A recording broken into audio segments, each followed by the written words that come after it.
Happy Halloween everybody, and welcome to this another Halloween special of dye time. Today's dye time I'm going to be over dyeing this 10-gram skein of yarn, which is 75% superwash merino, 25% nylon. It's in 4-ply, and I have originally dyed this in bougainvillea, which is a fibre reactive dye from Dharma.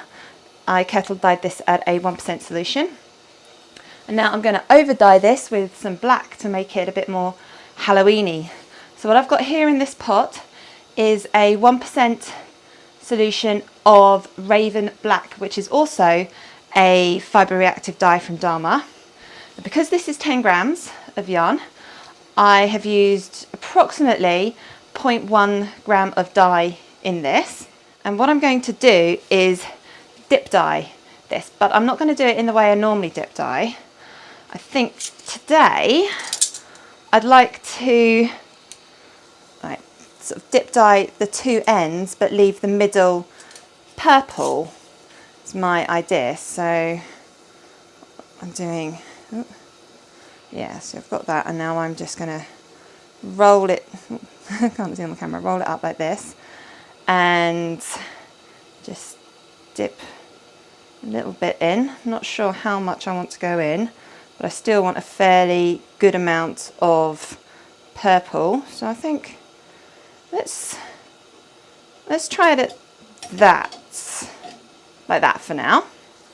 And I'm just going to leave this. This is still cold. I've only just turned the heat on, so it's going to take a little while to heat up. This yarn has been pre-soaking in water and vinegar. It was actually soaking in this. I put the vinegar in here.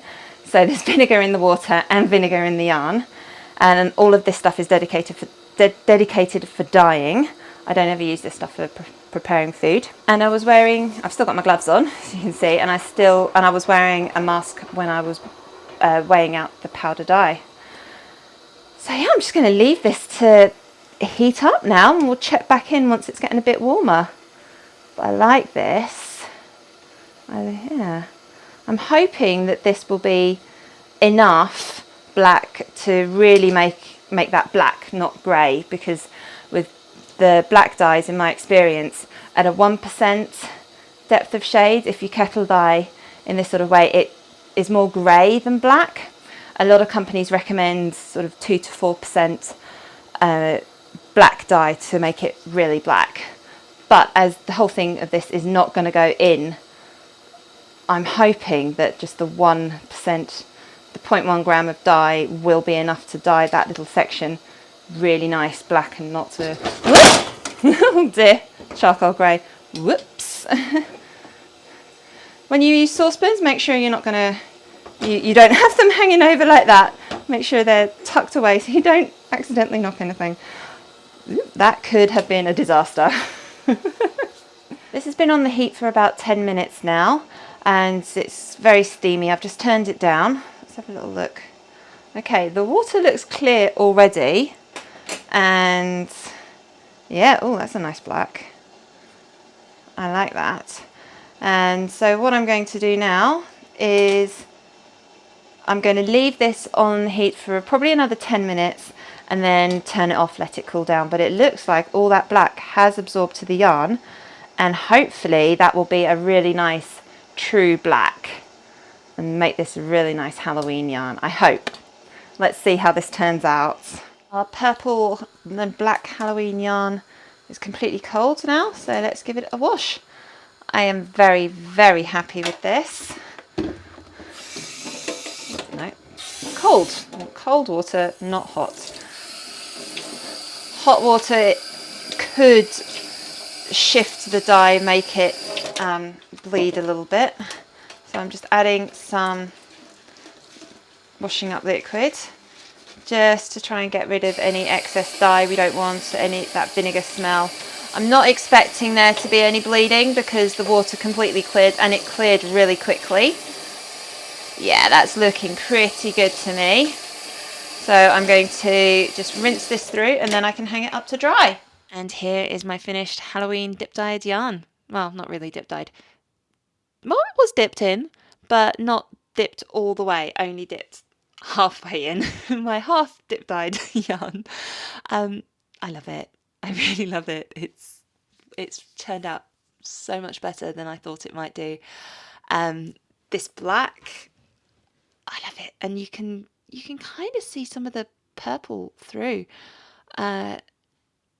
Yeah, it's got that nice sort of purple feel all throughout it, and yeah, you can still see a little bit on that black there, which I think looks great. And that's where you can see where it was dipped in. And yeah, I like the sort of faded change from the purple to the black, and I think this worked really, really well, and I'm definitely going to do this again. Thank you so much for watching this video. I really hope you enjoyed it. Do please click like and subscribe to my channel. Please leave a comment down below. Let me know what you thought of this technique, of this colorway, of this video. Would you like to see me do something like this again? I want to. I would love to do this again.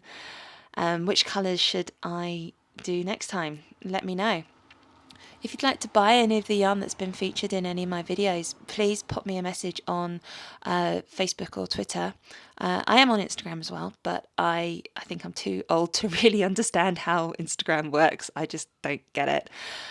All my social media links are down in the video description. I publish a new dyeing tutorial every Monday, and it's usually published between about 6 and 8 p.m. UK time, usually closer to 6 p.m. than 8 p.m. And I do like to experiment with different techniques and different dyes, different fibre types. I like to mix things up. I like to try and learn something new every week. And this week I learned that I really love this technique, and I think it's created a gorgeous yarn. And I just really love how you can still see some of that purple through the black. I think I need to really experiment with black to see how I can get a true black, not a charcoal or a deep grey colour. I think that's going to be something I have to do in the future. Thank you so much for watching.